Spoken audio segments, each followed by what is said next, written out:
welcome to Balancing the Books. I'm Victoria. I am a tax accountant who absolutely loves to read, and so this channel is all about talking about different book reviews. I've done a whole series talking about Fourth Wing, Iron Flame, Onyx Storm, and now that I'm through tax season, I am back to talking about other books as well. And I am a big romantasy lover, I'm a fantasy lover, and I think a lot of that comes from some of the books that I grew up loving, things like the Percy Jackson series, Harry Potter, growing up watching the Disney princess movies, and I think that all of that came together to the point where I am just such a romantasy lover, and so a lot of the books that I talk about on here will be in that genre. And since we are post Onyx Storm, I will be sharing single books, series that are long, series that are short, but I'll also throw in some non-fiction books as well, and I would love for you guys to have discussions about these books in the comments with me. And with that, today's book that we are going to be talking about is Bloodguard.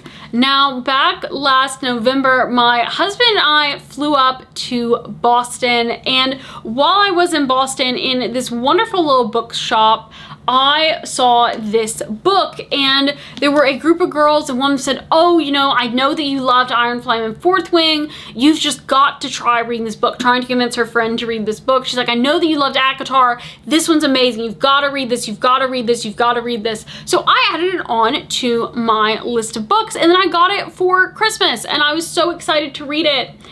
And I was so disappointed with this book.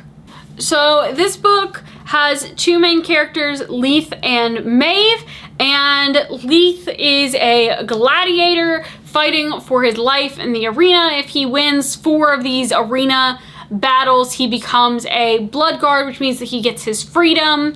And then there is Maeve, who is this princess of this magical kingdom, and she is needing to get married in order to take her place on the throne following her grandmother's death.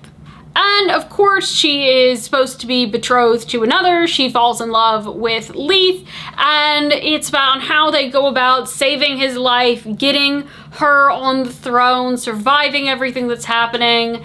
And honestly, the character development is terrible. The pacing in this book is terrible, and the events make no sense. So let me start with the characters. So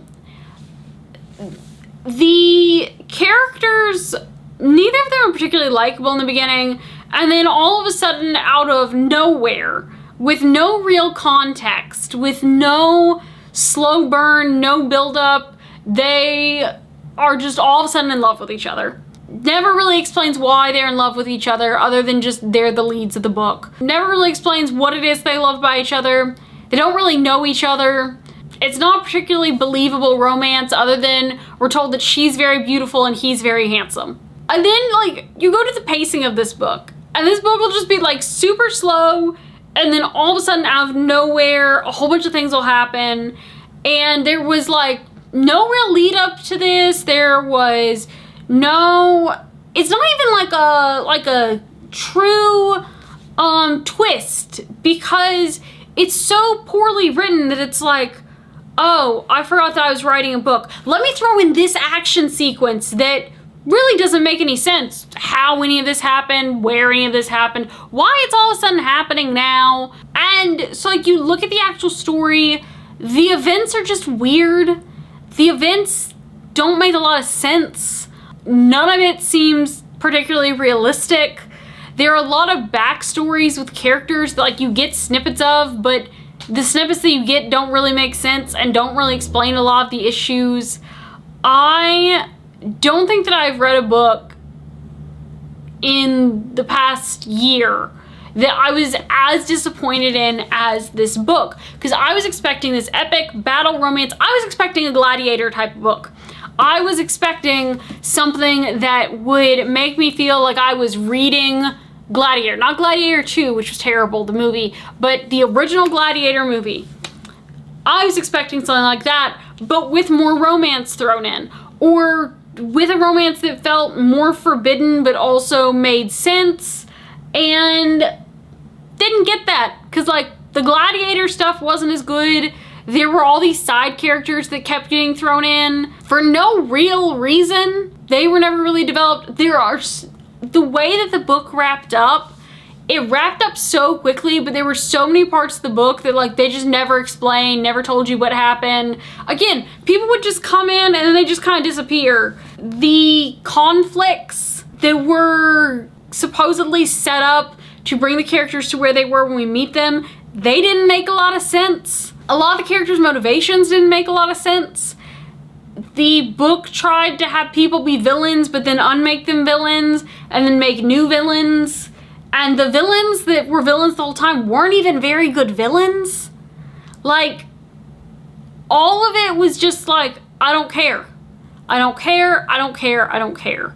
And so if you are looking for a book where after reading through some great series, you are needing a palate cleanser to just read through, to not be looking for your next ACOTAR, your next Throne of Glass, your next Crescent City, your next Empyrean series, you could read this one for that because it's not particularly good and you'll kind of hate it and you might even DNF it and you won't feel like you've lost anything.